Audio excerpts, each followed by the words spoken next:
This Hitched to Homicide episode contains depictions of rape and violence of a sexual nature. Listener discretion is advised.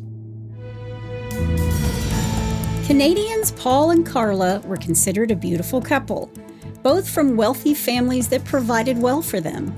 But they had a secret. Paul was a sexual sadist, and Karla was a willing participant who would do anything to keep Paul's love, including procuring young virgins for the two of them to rape, torture, and murder. This is the story of Paul Bernardo and Karla Homolka, the Ken and Barbie killers. Hey y'all, I'm Chris Calvert. And I'm her husband, Rob Potterworth. Welcome to Hitched to Homicide. For better or worse. Till death do us part.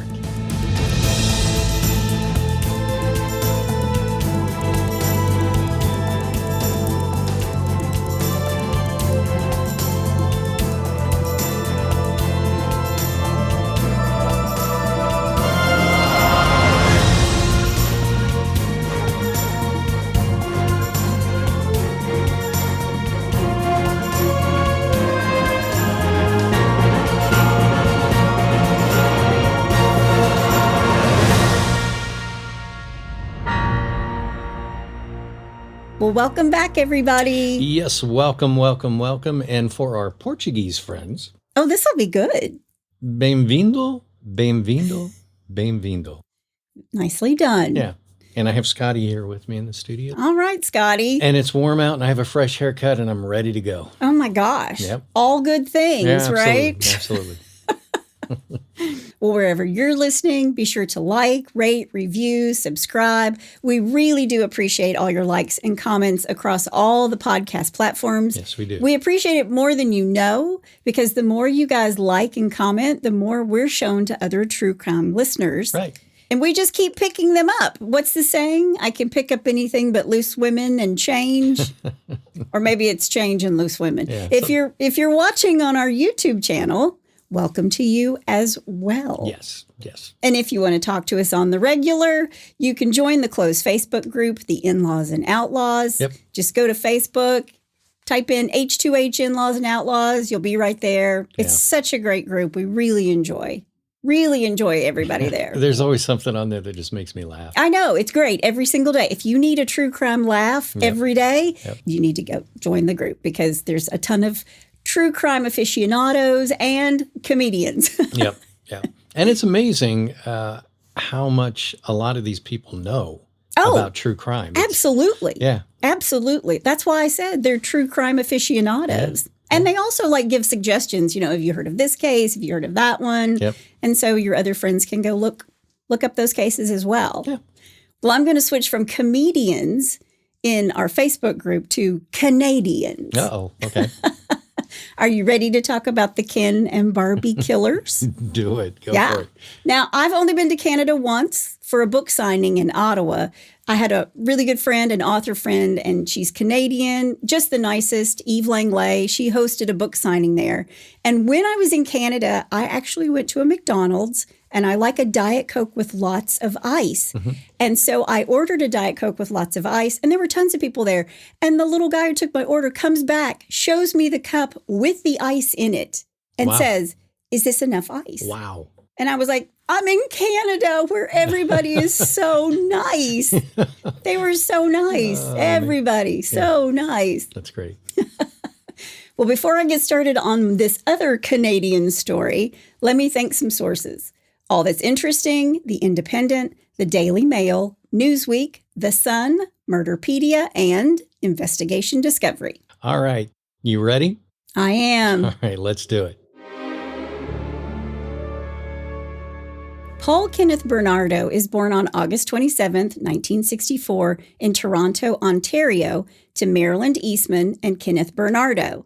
His mother was adopted by a wealthy Toronto attorney, Gerald and Elizabeth Eastman.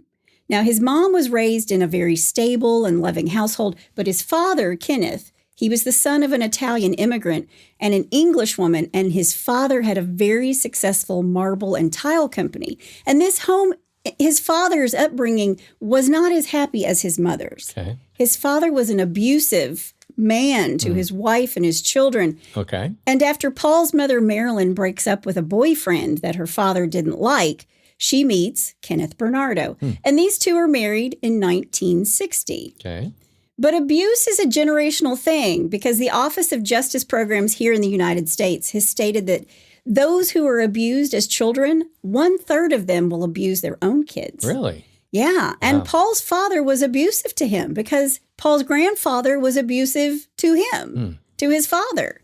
So his mother, after having a son and a daughter, started seeing her old boyfriend again, the one that her father didn't like, and she gets pregnant. Oh. The ex-boyfriend is going to be Paul's father. Oh, wow. Now, Kenneth Bernardo looked the other way when it came to his wife's affair, and he listed himself as the biological father of Paul on the birth certificate. Wow. Yeah. Then in 1975, Paul's dad is charged with child molestation after he fondled a little girl. He's also sexually abusing his own daughter, Paul's sister. And he was a known peeping Tom in the neighborhood. Good Lord. So when Paul's mom became depressed over the sexual abuse of the little girls, including her own daughter, she moved into the basement of their home. She gained a bunch of weight. I read becoming grossly obese. She just disconnects from the family. She's no longer caring for herself, for the house, for the children. And both of the older children of Kenneth and Marilyn are really deeply affected by this. But Paul is not. So what you're saying, there's a lot of psychological effects to this. There is that nature versus nurture because his father really has problems. I mean, he's sexually abusing young girls. Right. But that's not Paul's real dad. Yeah. But Paul's not really affected by any of it. He was always happy. He smiled a lot. And he was cute. He was polite. He did well in school. Everybody liked him. And as Paul grew up, he was really into the Boy Scouts. And he worked summers as a counselor. He was the most popular counselor at camp. Wow. The kids loved him. And he really liked being around them. He was determined to make something of his life. Paul was smart. He was nice looking. He held a long string of responsible after-school jobs. Everybody thought he was setting himself up for success. And Paul is considered handsome. It was kind of hard for me to see it because I researched the case before I looked at his photographs. Right. He has sandy brown hair. It seems as though he bleaches his hair at some points in his life. So he goes from Ken to Malibu Ken, if you know your Barbie characters. He was doing a little sun in. It's honestly, that's kind of what it looks like. And people probably don't know what sun in is. Oh, I think it's still on the market. Oh, is it really? Maybe he was just putting lemon juice in his hair. As someone who is blonde, who gets blonder in the summer, Yeah. that's what you do. Put lemon juice on your hair. Yeah. Especially in the 80s. Yeah. When Paul is 16, his parents have an argument. And after this, his mother tells him, you don't belong to your dad. He's not your biological father. Wow. And Paul is so disgusted by this, he starts calling his mother a slob and a whore. Wow. So this, coupled with his father being the neighborhood peeping Tom, Paul was over his parents. Yeah. He hated them. Wow. He starts hanging out with some neighborhood tough guys that had a really negative influence on him.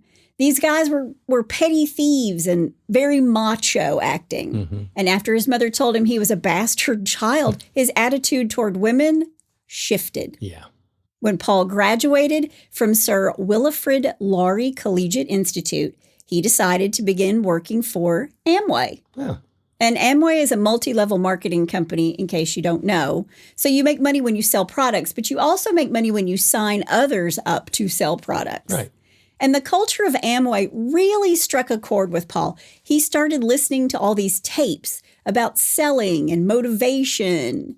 Paul would use his sales charm on women in bars. He bought books on sales and business and motivational get-rich-quick experts.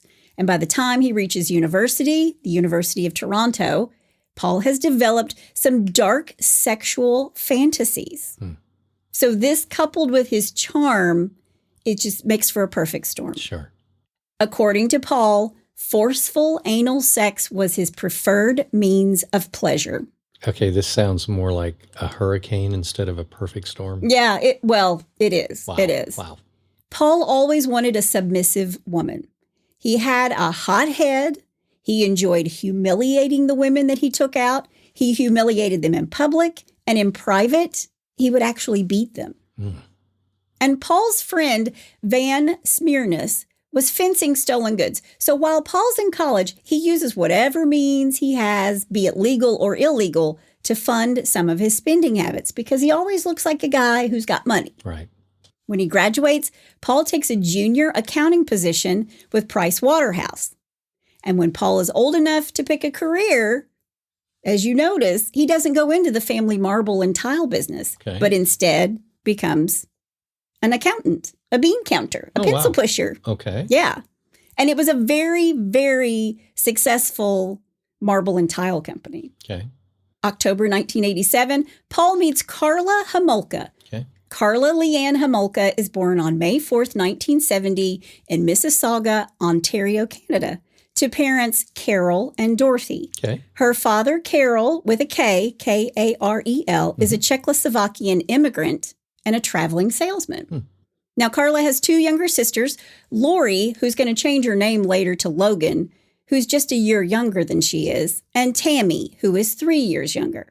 Karla attended Sir Winston Churchill School, which was near her house. And Karla grows up in a very happy home. Her high school friends all said she was smart, she was popular, she was pretty, she loved animals. And so it makes sense that after she graduated from high school, she begins working at a local vet clinic. Okay.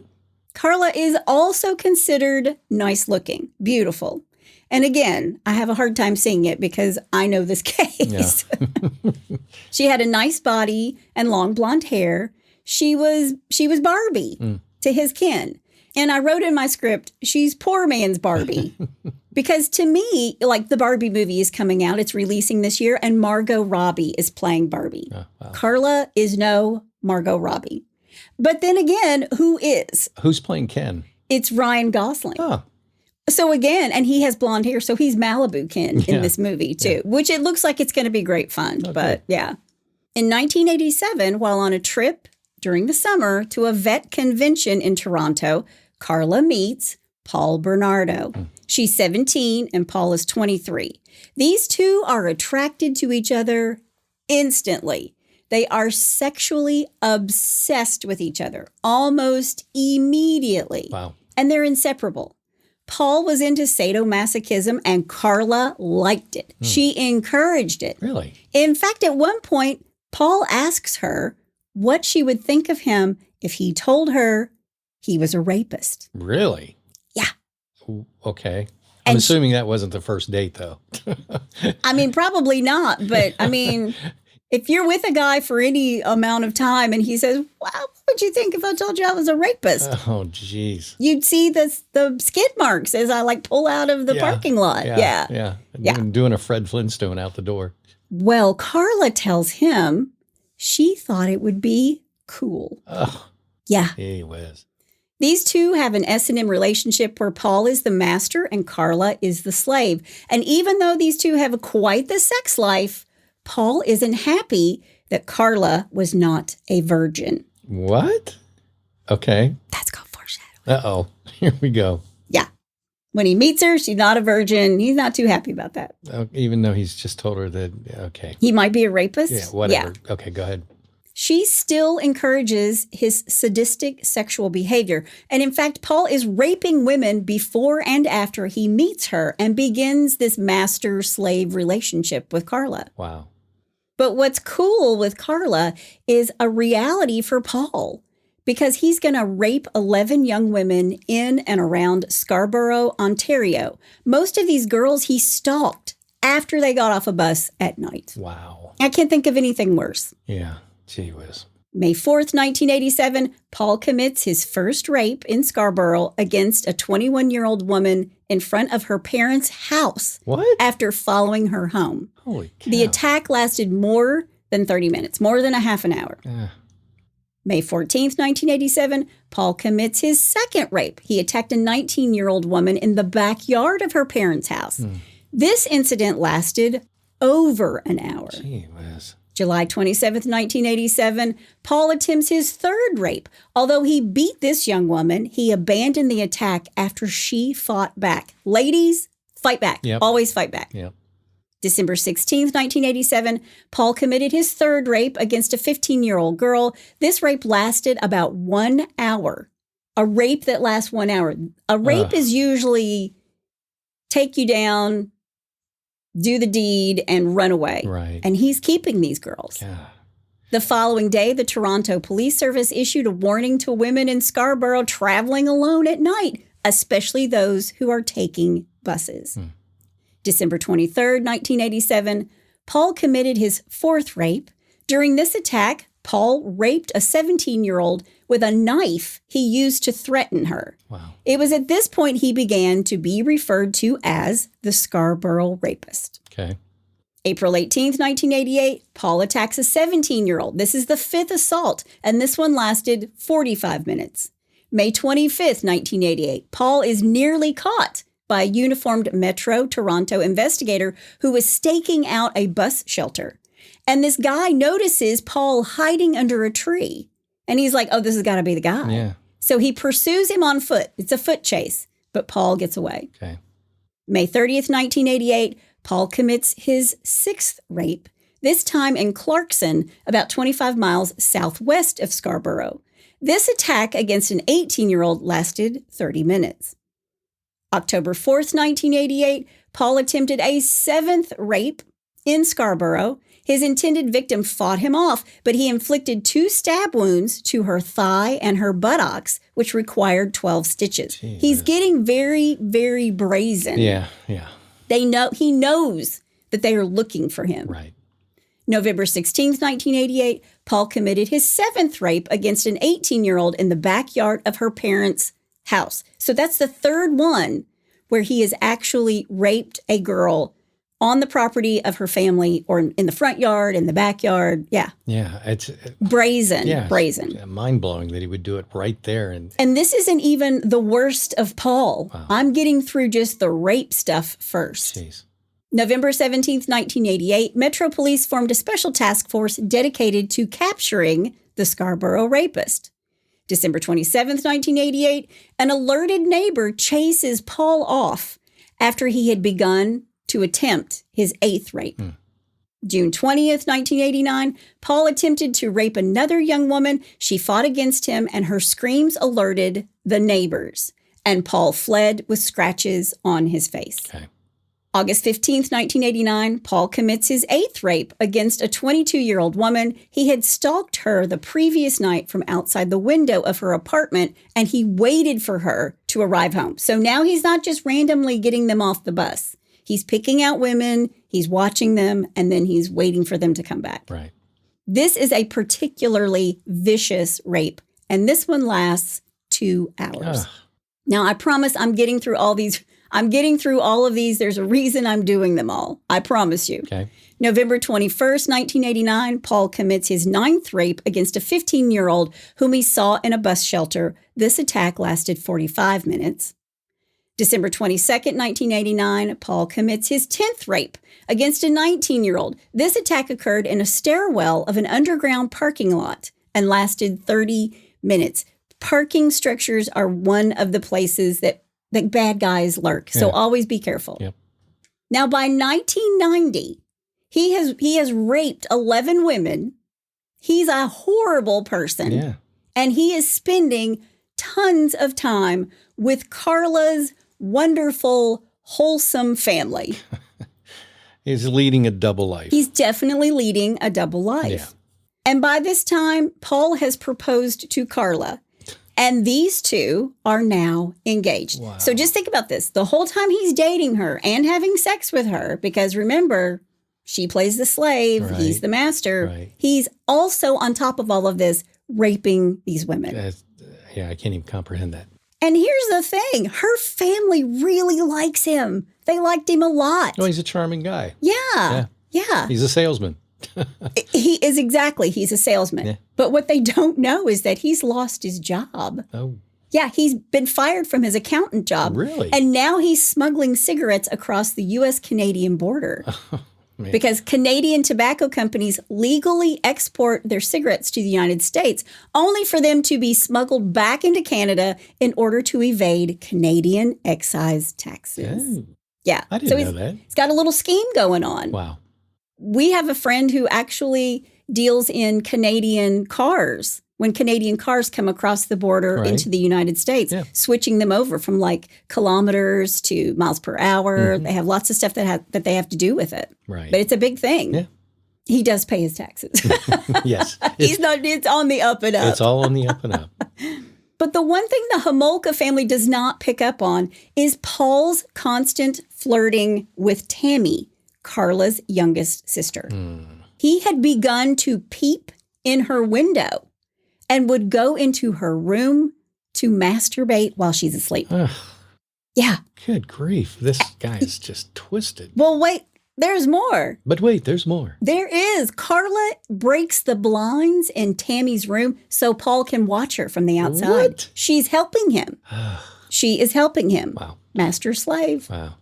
May 22nd, 1990, Paul committed his 11th rape. This rape lasted over an hour. However, his 19-year-old victim's vivid recollection of her attacker permitted the police to make a computer composite photograph. There you go. Which was released 2 days later by police and published in all the Toronto and area newspapers. Okay. July 1990, 2 months after tips that Paul fits the description of the Scarborough rapist, because all these people have been calling in and going, I know that guy. Yeah. That's Paul Bernardo. Yeah. Hey, we know this chap. They know him. Yeah. So they bring him in. He's interviewed by 2 police detectives. Okay. Also in July, Paul takes Tammy across the border and into the United States to get beer for a party. And while they're there, according to Paul, he and Tammy, this is the younger sister, get drunk and they make out. Okay.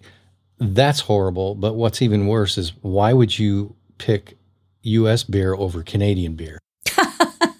I don't get it. Now, all this time, Paul is dating and he's engaged. He's still dominating Karla, the submissive. Right. From May to September of 1990, police submitted over 130 samples of suspects' DNA for testing. They're bringing all these people in. They've brought Paul in. They're bringing a bunch of other guys in. And while they're doing this, because the Scarborough rapist is a nightly subject on the news and in the papers, this composite is obviously everywhere. And 2 different people have called the authorities to say, this guy, it looks like Paul Bernardo. So they keep getting phone calls. Sure. It's Paul. Right. Yeah. And the police aren't listening to him? Well, hang on. Hanging. The first was a bank employee, and this call came in June of 1990. Okay. The second tip was from Tina Smyrnus. She's the wife of one of Paul's closest friends, Alex. She tells the detectives on the case that she knew Paul had been called in about a rape investigation back in December of 1987, but he was never interviewed. Really? And also Tina tells the police that Paul talks to her and her husband about how he likes rough sex. Clue. Clue number 1. Yep. Yeah. Police question her husband, Alex, and after I think he stumbles through telling the authorities about the things Paul liked to brag about, the sexually explicit things, Right. They decide to bring Paul back in for questioning. This time. This time. Yeah. Also in the summer of 1990, Paul showers Tammy, Karla's little sister, with gifts. He buys her food and sodas for her friends. And these sodas that he gives to Tammy and her friends had, quote, a film and a few white flecks on the top, end quote. What was that? Well, he's trying to roofie them. Okay. Finally, on November 20th, 1990, Paul is interviewed by the police. Okay. So he's been on this list. All these people have been calling in, but it's not until November 20th, 1990 that they actually get his butt in a chair and start asking him questions. Even though they've had people saying, this is Paul, this is Paul, this is Paul. Yes. And he's a sexual deviant. I mean, he likes to talk about his sexual escapades. Oh, geez. Okay. This interview lasts 35 minutes. And during this time, Paul laughs and he admits, yeah, I do look like that. I do look like that picture. It does look like me, doesn't it? It does. Wow.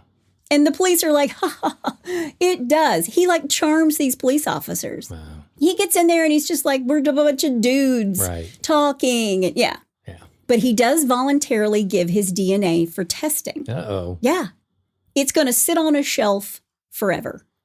And when Paul walks out, the police have concluded He's a good guy. He's well-educated. He's friendly. He's a responsible young man. He couldn't possibly be a rapist. Jeez. And on top of this, the police think that Paul's interview is way more cohesive than his friend Alex or Alex's wife, the people who are like ratting on him. Yeah. This guy's good. Yeah. And they think that Alex and Tina are interested in nothing more than the reward money that was being offered in exchange for their information about the rapist. They think this isn't about Paul. This is about money. Wow. So Paul is let go. They probably exchanged phone numbers. Let's get together and watch a hockey game. I mean, it was that bad. Wow. The next day, November 20th, 1990, Paul drives to St. Catharines, where he meets up with Karla to assure her that he is not the Scarborough rapist. So even though he said to her, would you think it was cool if I was a rapist? Yeah. And she's like, yeah, I think it was cool. Yeah. But then when he actually gets called on the carpet, he doesn't want her to think that it's actually him. Right. Because he doesn't want her to go to the authorities and be like, I really know this guy. Yeah. It's him. And he's trying to protect his butt. And he asked me if I thought it'd be cool if he was a rapist. Yeah. December 23rd, 1990, Karla's family is hosting a holiday party and Paul is in attendance. Of course he is. Right. Karla spikes her 15-year-old sister's rum and eggnog with halcyon. When the drugs start to take effect, she takes Tammy into the basement and into a bedroom where Paul is waiting. Oh, man. Nice big sister. Yeah, and remember how Paul is upset that he wasn't Karla's first sexual encounter? Yeah. Well, Karla is now offering up her 15-year-old sister as a, quote, virgin sacrifice to him. Good grief. It was a Christmas present. Jeez. She is giving Tammy's virginity to Paul for Christmas. If you're not disgusted yet, hang on to your panties. No, I'm pretty disgusted. We can quit right now. Oh, no. There's so much more to come, and it gets so awful. Okay. I'm sorry. I'm sorry. Keep going. While Tammy and Karla's parents are asleep upstairs, Karla and Paul undressed Tammy, and Karla applied a halothane-soaked cloth to her sister's nose. So ether and chloroform were replaced by halothane in 1956. And because Karla worked in a vet clinic, she thought she could control the drugs so that Paul could take Tammy's virginity without her consent or her even knowing. Wow. Yeah. She's stealing these drugs from the vet clinic. Jeez. These two film themselves raping Tammy in the basement with Paul's brand new video camera. The same one he'd used just hours before to take footage of Karla's family at the party. Oh, my gosh. But Tammy suddenly wakes up and she begins to vomit. So Karla was a little mad that Tammy had eaten so much that night. I mean, how dare her eat at her parents' Christmas party? Yeah. So Karla did what they did in the vet clinic if one of the animals got sick. She held her sister upside down to try to clear her throat. But Tammy was choking to death. Karla and Paul try to revive Tammy, and then they call 911. But first they have to hide the evidence. They've got to dress Tammy, put her into a bedroom, act like she went down there by herself. Karla and Tammy's parents don't even know something is wrong until the ambulance unit shows up at their house. Wow. And a few hours later, Tammy Homolka is pronounced dead at St. Catharines General Hospital. Whoa. She never regained consciousness after she choked on her own vomit. Wow. That changes everything. It changes everything. Yeah. After Paul and Karla vacuum and wash the clothes all in the middle of the night after her sister is pronounced dead, Karla keeps her sister's clothes. And you know what? When Tammy arrives at the hospital, she has a chemical burn on her face. Oh. But the Niagara Regional Coroner and the Homolka family believed the version of the story that Karla and Paul were spinning. Oh, wow. The official cause of Tammy's death was accidental choking on her vomit after the consumption of alcohol. Later, Karla and Paul will film themselves having sex while Karla is wearing Tammy's clothes. Oh. She is pretending to be Tammy for Paul. This is nuts. Yeah. Wow. Yeah. Gee whiz. Okay. Paul moved to St. Catharines on February 1st, 1991, and Paul and Karla rent a Port Dalhousie bungalow. Okay. And amazingly, the attacks in Scarborough stop. Well, because he's left. Yeah. But on April 6, 1991, Paul commits his 12th rape in St. Catharines. The victim was 14 years old. Jeez. And the prior 11 rapes happened at night, but this one happened early in the day, and he wasn't even near a bus stop at all. Okay. While Karla was working at a pet shop in 1989, we have to go back a little bit, Okay. she befriended a then 15-year-old girl who will forever be known in this case as Jane Doe. Oh, wow. And on the night of June 7th, 1991, years later, Karla asked the now 17-year-old Jane if she wanted to join her for a girls' night out. Okay. And these two go shopping and have dinner, and then Karla takes Jane to 57 Bayview Avenue. And there, Karla proceeds to ply Jane Doe with alcohol that is laced with halcyon. And it's important to know that Jane Doe has never had an alcoholic beverage. Oh, man. Ever. Wow. And she was also a virgin. There you go. Jeez. Now, the alcohol's bad enough, but she's giving her this halcyon too. It's something that's prescribed for insomnia. It should never be mixed with alcohol because it can slow breathing to the point of death. Wow. After Jane loses consciousness, Karla calls Paul and says, "Your surprise wedding gift is ready." Paul videotaped Karla with the girl before Paul raped her vaginally and anally. Wow. And when Jane Doe wakes up the next day, she's very nauseous. She's throwing up and thinks it's because she drank alcohol for the first time. Sure. She didn't realize that she had been raped. Like she was in pain. I've read a report. She's in pain, but she didn't know what was going on with her body. Wow. She didn't know she'd been raped. Then early in the morning on June 15th, 1991, Paul takes a detour through Burlington, halfway between Toronto and St. Catharines, to steal license plates. Okay. I mean, he's an accountant, but he's out stealing license plates.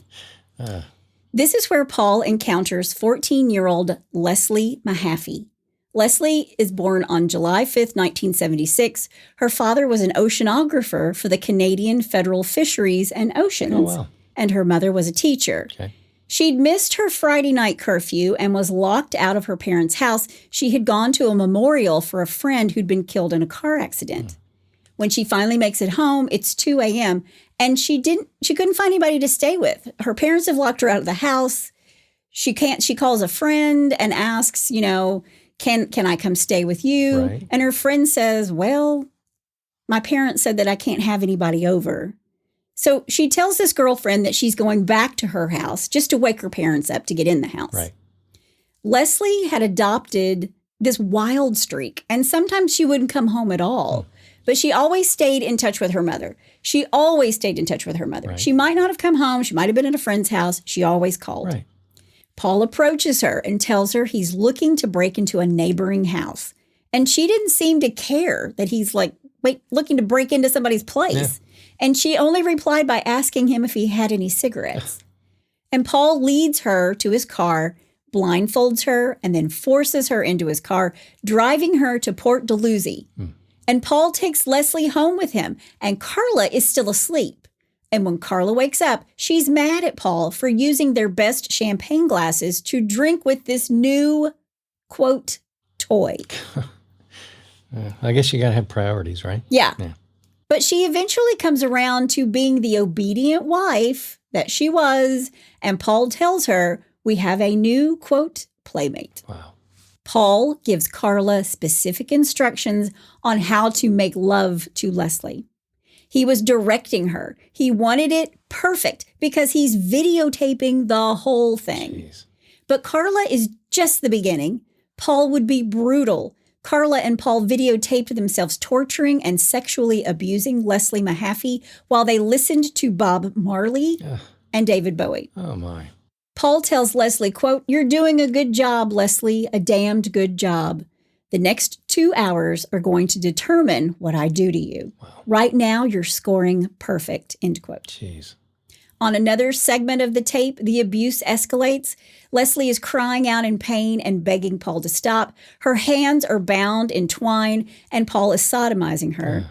Then later he mentions that her blindfold is slipping, and there's no way he can have her give a description of him or Karla. So the next day, Karla gave Leslie a lethal dose of Halcyon. Jeez. Or, if you believe Karla, Paul strangled her. Okay. Either way, Leslie Erin Mahaffy is dead. They put her body into the basement of their bungalow and walk away. Gee whiz. When the friend that Leslie called the night before, looking to spend the night, when Paul was picking her up, she calls Leslie's mom to ask about Leslie, her friend. And Leslie's mom becomes very concerned and goes to the police. When 2 weeks later, Leslie doesn't call home on her birthday, her family knows she's not calling because she can't. Yeah, duh. Yeah. Paul and Karla decide the best way to get rid of Leslie's body is to dismember her and encase each piece in cement. Whoa. So Paul buys a dozen bags of cement at a hardware store the next day, and he keeps the receipts. Yeah. Okay. Because he's an accountant. Oopsie. Maybe should have done that. Yeah. Paul used his grandfather's circular saw to cut the body. Then Paul and Karla made numerous trips to dump the cement blocks in Lake Gibson, just 11 miles or 18 kilometers south of Dalhousie. Wow. And a man and his wife were canoeing on Lake Gibson, and they come across this concrete block with some pieces of animal flesh encased in it. Later, he went back to the spot with the help of a fisherman to pull out the concrete block and look at it very closely. And inside the block was the calf and foot of a young woman. Oh, my gosh. The place was quickly full of cops, and they find a total of 5 concrete blocks dumped in the shallow water. Police decide it's not someone local. Otherwise, they would have dropped the blocks over the bridge into deep water where they'd never be found. Right. But Leslie had braces, and it's this orthodontia that clues the authorities in that it's the missing Leslie Mahaffy. Wow. The date that this is all happening, when her body is found, June 29th, 1991, the day that Paul and Karla are getting hitched. Wow. So, I mean, they've tortured this girl. Yeah. They've killed her, cut her up, put her in cement blocks. Now let's go get married. And the day she's found is their wedding day. Oh, boy. These two have a lavish wedding ceremony and reception. The church was in Niagara on the lake. They had white horses and a carriage. There was champagne, a sit-down dinner for 150 guests. And Paul was in control of everything for this wedding. He was. From Karla's dress to how she wore her hair, the menu. And he made sure that love, honor, and obey were in the vows. And it had to be, I now pronounce you man and wife, not husband and wife, because he's a dominant and she's his submissive. Yep.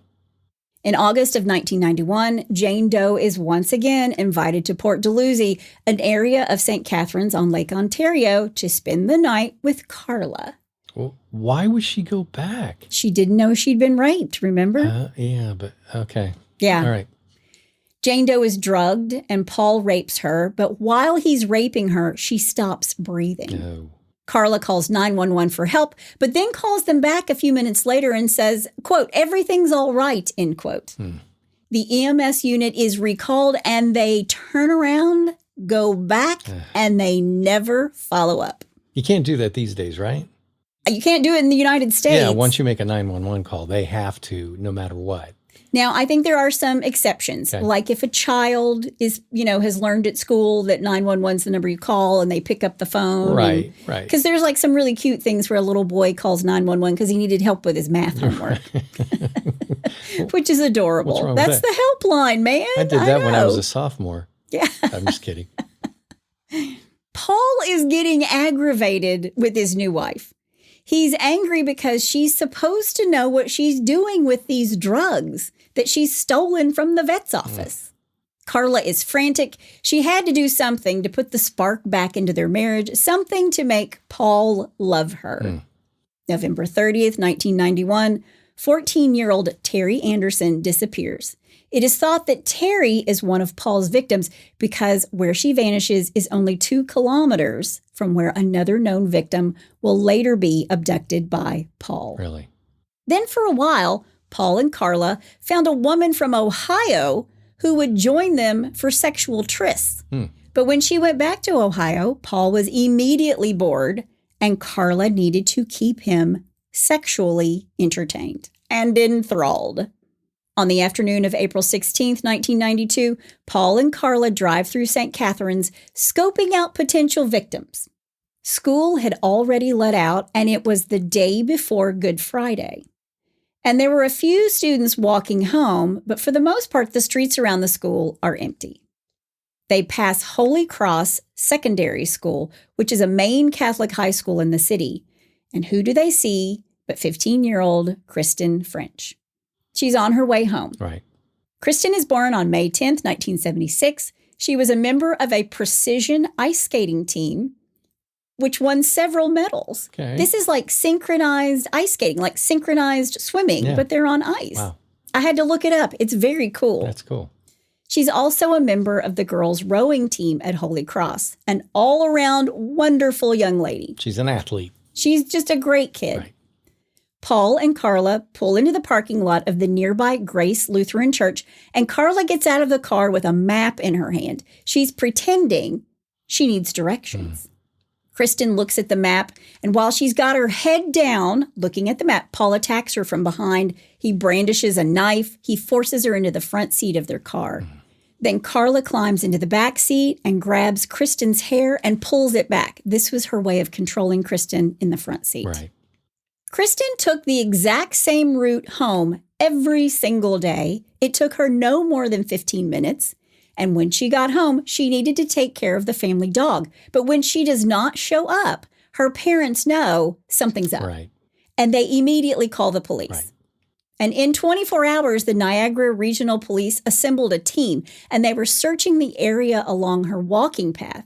They found several witnesses who watched the abduction from different angles. Oh, really? And this gave the police a pretty clear picture of what happened. Yeah. And also, one of Kristen's shoes was found in the parking lot where she was abducted. Okay. So police know this is bad. Right. And one of the witnesses tells police that the type of car that the guy was driving was a Camaro, but that she wasn't good with car types and styles. Right. And I just got to tell you, she's not good with car types. Wasn't even close, right? And styles. Yeah. Yeah. Over the 3-day Easter weekend, Paul and Karla videotaped themselves as they tortured, raped, and sodomized Kristen French. The things they forced this young woman to do, I'm not even going to talk about them in the podcast. I'm just leaving them out. It was awful. But it was all captured on videotape. Jeez. They forced her to drink large amounts of alcohol and to behave as a submissive for Paul. Okay. They always planned to kill Kristen because they never blindfolded her. You know, they lured her to the car. Right. On April 18th, Paul is seen out buying pizza by Carrie Patich, a girl he had stalked just a month prior. Her report was mishandled by the police. So he actually stalks her. She knows what he looks like. Then he's out buying pizza. She sees him. Wow. And the police lost the whole thing. So when she calls back, they're like, well, we don't have a record of this. That's like the Keystone Cops. A little bit. Yeah. Because if it had been handled properly, Kristen might have made it out of Paul and Karla's hands alive. Wow. The next day, on April 19th, 1992, Paul and Karla murder Kristen before going to Karla's parents' home for Easter dinner. You have to just shake your head. Yeah, I mean, that's what I'm doing. I don't even have a comment for any of this. Yeah. Paul would strangle Kristen for 7 minutes while Karla watched. Yeah. But Paul will say that Karla beat Kristen with a rubber mallet because she tried to escape, and that Kristen strangled on a noose that was tied around her neck and secured to a hope chest, of all things. Wow. After she's dead, Karla fixed Kristen's hair, and then she cuts it off. What? Yeah. Her death is not videotaped. Kristen fought Paul and Karla the entire time she was held captive and abused, saying to Paul, quote, "Some things are worth dying for," end quote. Wow. She also told him, quote, "I don't know how your wife can stand to be around you," end quote. Yeah, good for her. Kristen is just an amazing kid, Yeah. On April 30th, 1992, Kristen's naked body is found in a ditch in Burlington, approximately 45 minutes from St. Catharines, Ontario. They're just getting brazen. Yeah. Don't even care anymore. Yeah. Kristen's body had been washed and her hair had been cut off. Remember, I told you that they cut her hair off. Yeah. And at first, authorities believed that her hair was taken as a trophy. But they did it because they were hoping it would mask Kristen's identity. But she wasn't dismembered. Yeah. So police think the two crimes, they're just not connected. These two crimes aren't connected. These police. Yeah. Yeah, wow. Okay. May 22nd, 1992, the body of Terry Anderson, who'd been missing since the previous November, is found in the water at Port Dalhousie.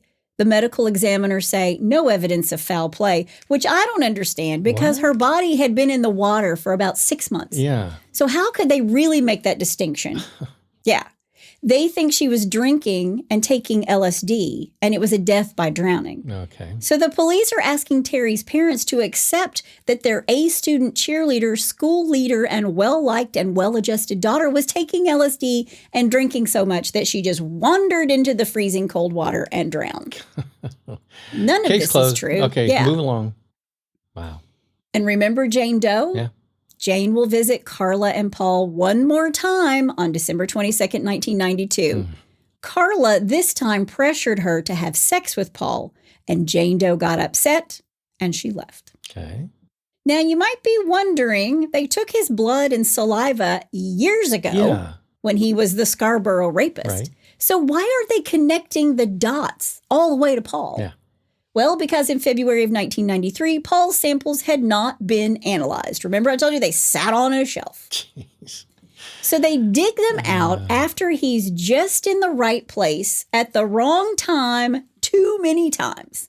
I mean, there's a tip line out there for all these various murders and rapes and a reward of $150,000. And when the tips come in, all of them have one thing in common. Paul Bernardo. Yeah. But still, they're not going to investigate him. Not yet.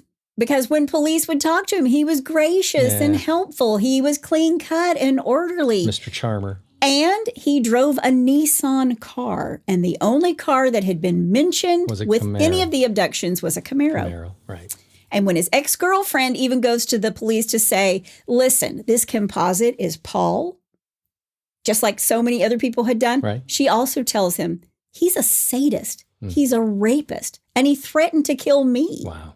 One of Paul's friends steps forward. He tells police, Paul's the killer. And also around this time, Paul and Karla petition to change their last name to Thiel.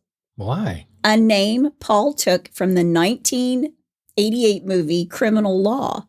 Oh. It's a villain from this movie, a serial killer from a wealthy family who is played by Kevin Bacon. What's amazing about this is he's doing everything except putting spring-loaded fingers that are pointing to him. Yeah, it's me. I'm the killer. Yeah. Wow. Yeah. Okay. Detective Steve Irwin, no relation to the animal guy, puts Paul under surveillance. But they wouldn't have to go after him because Karla was going to serve him up on a silver platter. Oh, really? Yes. Oh, wow. In the summer of 1992, Paul really starts abusing Karla. I read he used her as a punching bag. She would do the kink, but she drew a line at being physically beaten when it wasn't involved with sex. Right. Wow. Well, I guess everybody has boundaries, right? Yeah. And those are hers. Jeez. On December 27th, 1992, Paul beats Karla with a flashlight on the arms and legs, her head and face. When she went back to work on January 4th of 1993, she tells everybody, I've been in a car accident. Okay. She had 2 black eyes, some serious-looking bruises, but she did not leave him, not yet. Jeez. It's after her coworkers become suspicious because they call Karla's parents. They physically pick her up and remove her from the house she shares with Paul. Okay. But as they're dragging her out, she runs back into the house to look for something. Her mom and dad take her to St. Catherine's General Hospital, where her injuries are documented, and she gives a statement to the authorities. She tells them, I'm a battered spouse. Oh, wow. She files charges against Paul. Really? And he's arrested, Wow. but then he's released. Yeah, this guy's part cat, isn't he? He's got 9 lives. 9 lives. Karla goes to her middle sister Lori's home, and one of Lori's friends is a Toronto cop. Now, all of this is happening before these DNA results come back. February 9th, 1993, the Toronto Police and the Ontario Green Ribbon Task Force want to interview Karla. Okay. They wanted to fingerprint her and ask her about the Mickey Mouse watch on her wrist that was very similar to the one that Kristen French was wearing when she was abducted. Uh-oh. Yeah. Wow. So when they bring her in and interview her, Karla wants to focus on the abuse that she has suffered at the hands of Paul. Yeah, I bet you do. Yeah. I bet you don't want to talk about Kristen. Yeah. The Toronto police interview her for 5 hours, and Karla realizes by the questions they're asking her that they have put together that the Scarborough rapes and the murders in St. Catharines are all one person. She tells her aunt and uncle that Paul is the serial rapist and that he also killed Kristen French and Leslie Mahaffy. Wow. And she tells them that the rapes are all recorded on videotape. Oh, okay. Well, I think the police may have enough now. What do you think? Yes. Jeez. Back at the police station, they have reopened the investigation of Tammy Homolka's death. All too hinky. It's all too hinky. Yep. February 11th, just 2 days after they question her, Karla gets herself an attorney. She'd taken care of an attorney's dog at the vet clinic, and his name was George Walker. So that's who she calls. Okay. When he interviews her, he realizes that Karla has blood on her hands too. And even though he has no idea the extent of her involvement, he wants to negotiate some immunity for his client in exchange for her cooperation. Gotcha. So police put Karla under 24-hour surveillance. Then 2 days after that, on February 13th, the couple's name change was approved. Valentine's Day, the next day, February 14th, 1993, George Walker meets with the Crown Criminal Law Office. This is equivalent to a state or a county prosecutor in the United States. Okay. His name is Murray Siegel. George, Karla's attorney, tells Murray, there's a videotape of all these rapes and murders. But because Karla is in so deep with Paul as a participant, Right. when the prosecutor hears all this information, he tells Karla's attorney, George, full immunity is off the table. You think? Not going to happen. Yeah. If we got videotape, I don't think you've got any bargaining chips here. Yeah. That full immunity, that's not going to happen. Yeah. You got to give him props for trying. Yeah. Well, yeah. But hang on. Okay. Hang on. On February 17th, 1993, Paul Bernardo is finally arrested on numerous charges. And not a day too soon. Not a day too soon. They get search warrants for his home on February 19th that he and Karla shared because Paul's link to the murders was weak. Really? The warrant contained limitations. Okay. No evidence that was not expected and documented in the warrant was permitted to be removed from the premises. All videotapes the police found had to be viewed in the house. Wow. And damage to the house had to be kept to a minimum. Okay. Police could not tear down walls looking for videotapes. The search of the house included updated warrants, lasted 71 days, and found a tape. The police found one tape with a short segment depicting Karla performing oral sex on Jane Doe. Okay. And a written description of every one of the Scarborough rapes, plus an extensive library of books and videos on sexual deviation, porn, and serial killers. Wow. Now, there's no evidence that he raped all those women. It's just a list of all those women. Right. On May 5th, 1993, Karla's attorney, Walker, was informed that the government was offering her a 12-year sentence plea bargain, and she had 1 week to accept. If she declined, the government would charge her with 2 counts of first-degree murder, 1 count of second-degree murder, and other crimes. Right. So Karla's attorney, George Walker, accepted the offer, and Karla later agreed to it. Okay. She's going to get 12 years, Right. but she's got a rat on Paul. Mm-hmm. On May 14th, 1993, the plea agreement between Karla Homolka and the Crown was finalized, and she began giving her statements to the police investigators. She would tell them the absolute truth about her involvement in the crimes and everything she knew about them. Okay. And Karla's deal, 12 years for each of the 2 victims, Leslie and Kristen, run concurrently. and she would be up for parole in 3 years. Oh, wow. And they were going to try to get her committed to a mental hospital instead of a prison. Right. So Karla actually checks into a psychiatric hospital for assessment, and she's given heavy doses of drugs, and she insisted on being given even larger doses. And it's while she's in this hospital that she writes a letter to her parents. Are you ready for this? Here we go. Dear Mom and Dad, this is the hardest letter I've ever had to write. Yeah, I bet. Yeah. She tells them she can't lie anymore and that she and Paul are both responsible for the death of her sister, Tammy. Can you imagine getting a letter from your... No. Oh, my God. No. Wow. She tells her parents that Paul was in love with Tammy and wanted to have sex with her. She tells them that he threatened her physically and emotionally if she didn't help him. She tells her parents that she used cheap sleep medication from work, but that the combination of the drugs and the food that Tammy ate caused her to vomit. Quote, I tried so hard to save her. I am so sorry, but no words I can say can bring her back. I would gladly give my life for hers. I don't expect you to ever forgive me, for I will never forgive myself. End quote. Jeez. Now, to protect Paul's right to a fair trial, a publication ban is imposed on Karla's preliminary hearing. But you can't keep people off the internet. Right. And because the proximity to the United States and their newspapers is so close, the court's order was effectively nullified because American journalists were citing their First Amendment rights. Right. But all kinds of rumors were floating around. And because Stephen King's Misery was very popular at the time this happened, there was a rumor that all the girls were hobbled, like James Caan was in the movie, or Paul Sheldon, who wrote the Cock-a-Doodle books. Such a great movie. But police are coming up empty-handed on the evidence front. If Paul was going to go to jail for his rapes and murders, Karla was going to have to give up everything. Right. She's going to have to give up all the goods. The search warrants expired on April 30th, 1993, and a week later, on May 6th, Paul told his attorney, Ken Murray, in writing, to enter his house and remove, but not watch, 6 videotapes hidden behind a pot light, which we call recessed lighting, in the bathroom. Okay. Karla is ready to sing like a canary on Paul.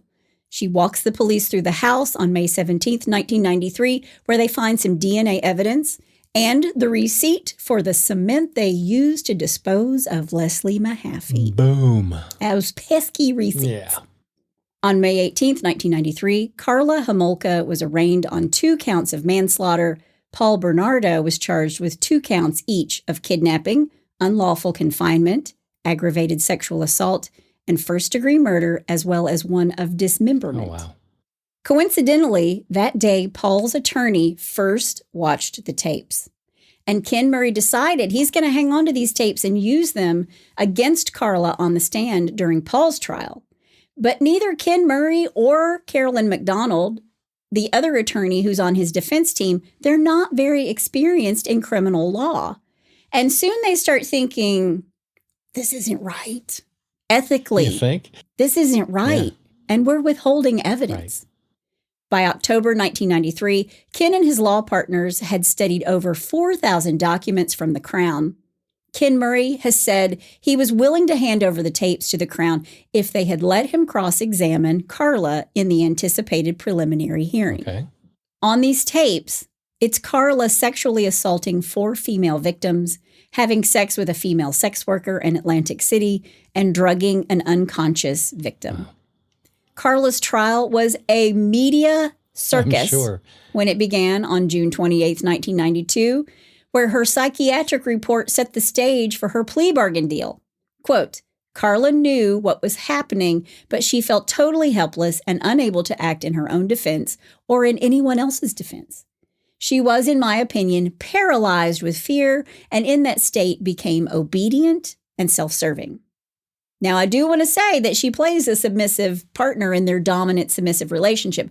So there's that. Yeah. I'm not defending her, but I do want to make that point. She got her 12-year concurrent sentence, but she's got to come back for Paul's trial. But still, the ethical dilemma is hanging over Paul's attorney, Ken Murray, so much so that Paul's attorney hires his own attorney to advise him on the matter. Yeah. Wow. And this attorney, Austin Cooper, then kicked it on up to the Law Society of Upper Canada's Professional Conduct Committee for advice. Gee whiz.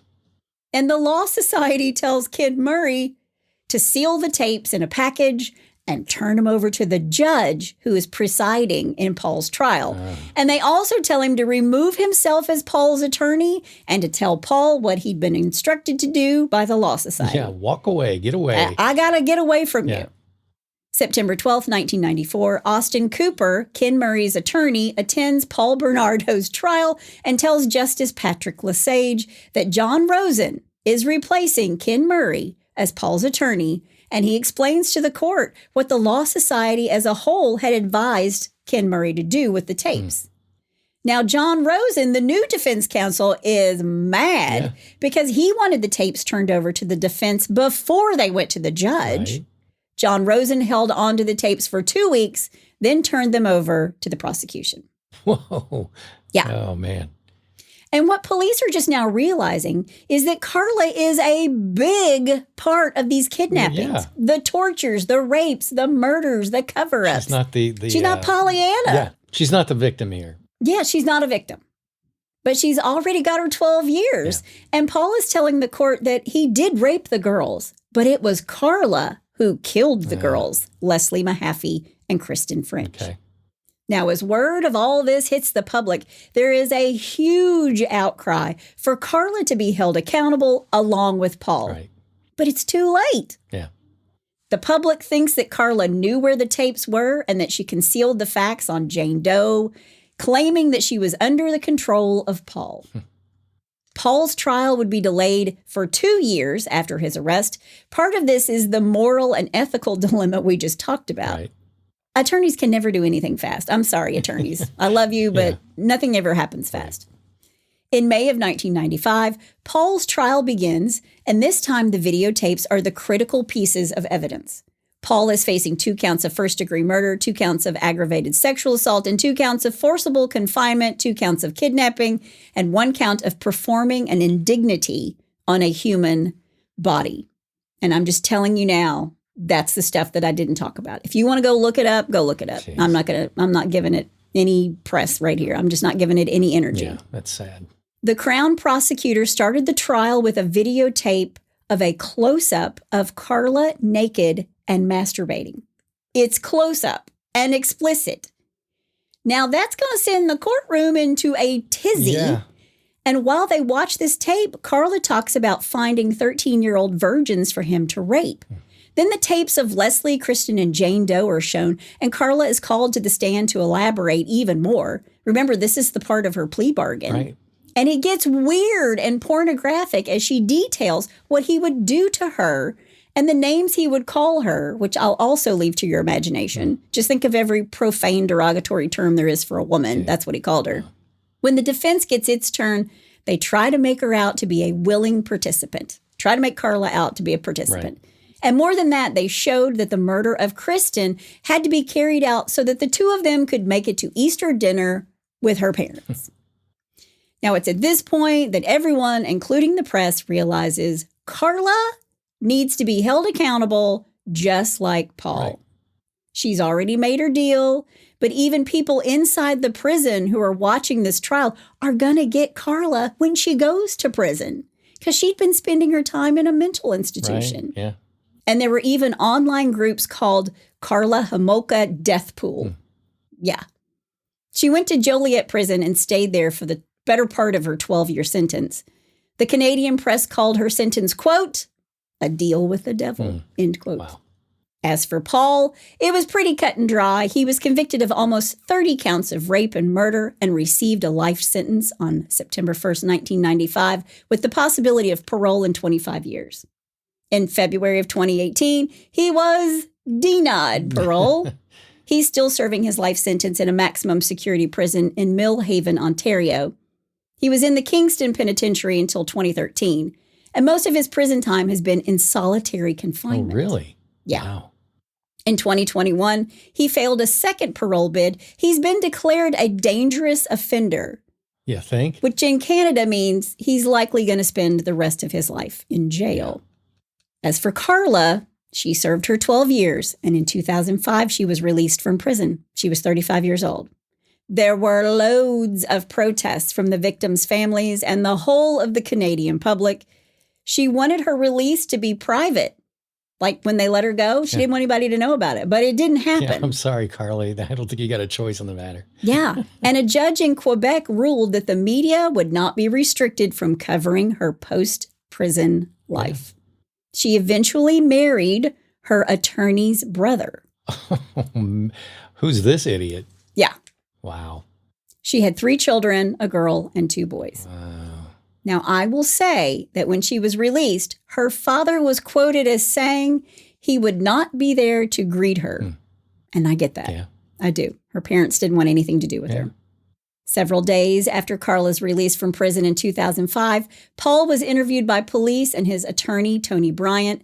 Bryant was subsequently interviewed by the media, providing Paul's thoughts about the release of his former wife. And according to Bryant, Paul Bernardo claimed that he had always intended to free the girls he and Karla held captive. Paul claimed that Karla was worried that Leslie Mahaffy's blindfold had fallen off and that she would be able to identify them. Further, Paul claimed that it was Karla's plan to murder Leslie by injecting an air bubble into her bloodstream, eventually causing an embolism. I think Paul's tired of taking the brunt of their horrific crimes. Yeah. He wants her to be as miserable as he is in prison for the rest of his life. Interestingly enough, Karla and Tammy's sister, the middle child, Lori, she has since changed her last name. Can't blame her. Right. I think sisters, especially the ones that are so close in age as these were, it's really hard to wrap your head around that. Sure. And to think that one of them murdered the other. Yeah. I mean, my heart goes out to Lori and Karla's family, but mostly to the multitude of girls and families that Paul and Karla destroyed. Yeah, and this is Canada. Yeah. This is the kind of stuff that just doesn't happen. Right. But that is the story of the Ken and Barbie killers, and that's all I have to say about that.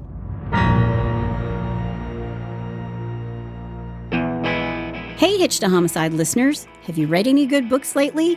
Or have you listened to any good books? All of the Sex and Lies series books, as well as the Jane Doe series, are available on Audible and iTunes. Hotter than hell in half of Alabama, the Sex and Lies series begins with Sex, Lies, and Sweet Tea. There are 9 books to listen to in that series alone. Left as a newborn to die in a dumpster, she has no name. Tossed from foster home to foster home, she has no family. With no known past, she's deemed a perfect fit for a task force Washington denies exists. A selective assassin for the United States government, Jane Doe tracks down known terrorists on domestic soil. The Jane Doe books have been called a bit military, a bit assassin, and a bit genius. Start the new year by listening to a good book by me, Chris Calvert, on Audible or iTunes.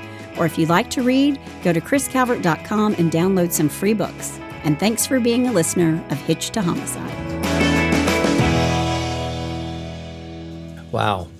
Karla and Paul. Wow. Yeah, like I said while we were doing it, I just don't even have comments for what they were doing. You know, I think about the nature versus nurture thing because his father was a peeping Tom and a sexual abuser of children, right?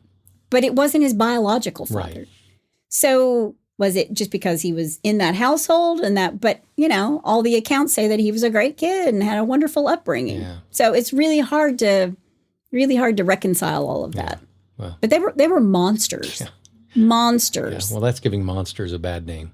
Yeah. And if you really want to go look it up, go for it. But I'm just telling you, it's not worth your time. He's a horrible person. Well, let's move away from that and do a little bless your heart. Well, bless your heart. All right. Once again, we have 4. There it is. Okay. The quad. Exactly. This first one I'm calling P.S. Nobody move. Now, what do you think the worst possible time to faint is? When you're robbing a bank. In the middle of robbing a bank. Very good. But that's what happened to a Beaver Creek, Ohio thief. The teller called 911 and asked for medics. But you have to applaud the man's stick-to-itiveness. While the ambulance was en route, the suspect handed a note to the teller demanding all of her cash. Okay. Yeah. He wasn't going to let a good thing go. I guess. Yeah, all right.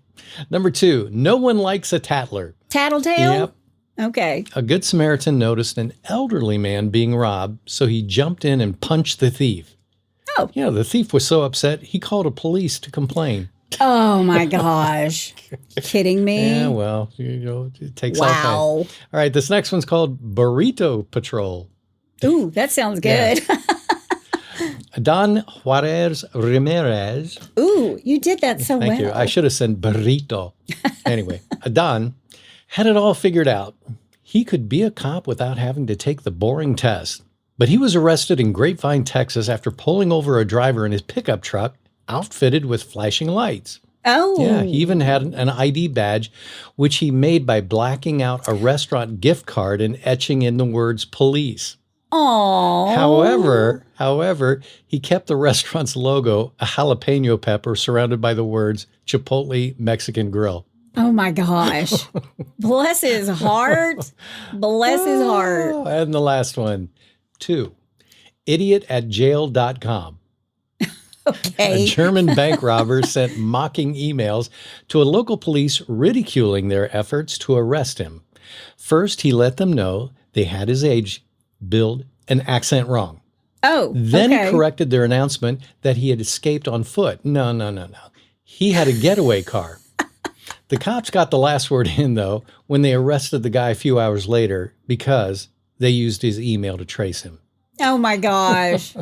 Mental giants. So there's your bless your hearts. Oh. Mental giants. Yep. I'm going to give you a safety tip real quick, everybody. If you see flashing lights behind you and it's an unmarked car, it's something that doesn't look like a police car, call 911. Yep. Give them your location. Tell them somebody's got lights behind you. If it's their guy, they'll tell you. And you just say, I'm going to get off at the next exit where it's lit and there are lots of people. And I'm not pulling over for this guy. But you can always call 911 and tell them, I realize somebody's behind me. Yeah, they've got GPS on all their cars and everything, so they'll be able to tell you. Yeah, it's just a safety tip. Don't just pull over for anybody. Yeah.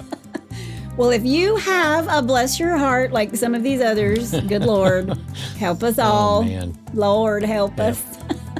You can send it to us at hitchedtohomicide.com. There's a pull-down menu. You can also suggest a case. Please do. That's all we have today. That's my amazing husband out there. That's my beautiful bride in the booth. Join us next time on Hitched to Homicide. Bye, y'all.